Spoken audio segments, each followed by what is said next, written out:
Bismillahirrahmanirrahim. Assalamualaikum warahmatullahi wabarakatuh. Pemirsa Jateng Pos TV yang dirahmati Allah, dalam bulan yang penuh berkah ini, Ramadan, banyak hal yang kadang terlalaikan, terutama ketika berbuka dan sahur. Kelalaian-kelalaian ini bukan hanya akan berefek pada jumlah pahala kita, tapi juga berefek pada kesehatan kita. Ada hal penting yang perlu kami garis bawahi di sini tentang perihal adab-adab berbuka dan sahur. Sahur kami sarankan lebih bagus diakhirkan.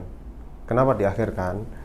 Karena ketika asupan-asupan yang masuk tadi tercerna sempurna dan tersimpan dengan baik, sehingga tidak kelamaan tubuh mengalami kekrisisan, kekurangan nutrisi. Tapi dari hal ini ada hikmah yang luar biasa yang dapat kami sampaikan di sini tentang perihal proses puasa tadi. Ketika sahur diakhirkan, kemudian cukupkan air minum dan nutrisi-nutrisinya, maka saat itu tubuh akan mulai merosot kondisinya. Yang tadinya masih full nutrisinya, energinya masih full, tiba-tiba berkurang. Saat berkurangnya energi ini, maka akan terjadi perubahan fase. Yang tadinya tubuh mengendalikan ataupun mendapat asupan pasokan energi dari asupan yang kita makan, beralih menjadi mengandalkan tumpukan-tumpukan nutrisi-nutrisi cadangan dalam tubuh kita. Karena di fase ini disertai rasa lemes dan seperti panas dalam, terutama di antara jam 11 sampai jam 1 siang. Maka secara sunatullahnya, di waktu ini pun disarankan untuk istirahat atau tidur sebelum zuhur. Hukumnya sunnah. Nah, ternyata dari hukum sunnah yang sederhana ini ditemukan secara ilmiah hal yang demikian tadi. Secara hukum ilmu organ, ternyata jam 11 sampai jam 1 siang ini tubuh, terutama di bagian selaput luar jantung, sedang melalui proses perbaikan atau pemulihan energi. Maka ketika kita istirahatkan sejenak, maka dia akan pulih dengan sempurna, dan ketika kita mulai aktivitas lagi, kita bisa maksimal lagi. Dan ini tidak harus selama 2 jam, tidak. Boleh seperempat jam, boleh setengah jam, boleh 1 jam, semampunya, selonggarnya dan sebisanya.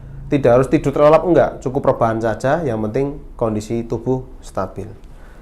Nah, setelah perubahan energi, asupan energi yang dari nutrisi yang kita makan, kemudian dari cadangan-cadangan energi tadi, terjadi banyak penurunan, terutama di masalah kandungan-kandungan dalam darah, berupa asam urat, kolesterol, trigliserid, dan kemudian diabetes. Nah, diabetes, asam urat, kolesterol juga dibutuhkan untuk tubuh.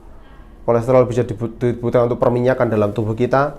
Asam urat bertujuan untuk sebagai proses fermentasi dalam urat-urat dan penghasilan energi yang sehingga kita bisa melakukan proses ataupun aktivitas bergerak.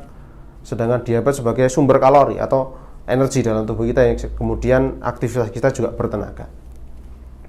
Maka dalam proses puasa tadi, tumpukan-tumpukan yang tadi tinggi lama-lama juga akan habis dan kemudian terpakai untuk proses metabolisme. Dan di ujung ketika kita berbuka, maka ketika berbuka syariat Allah, sekali lagi Allah Maha Sempurna, syariat pun bukanya diawalkan, bukan diakhirkan tapi diawalkan. Sahurnya diakhirkan, bukanya diawalkan.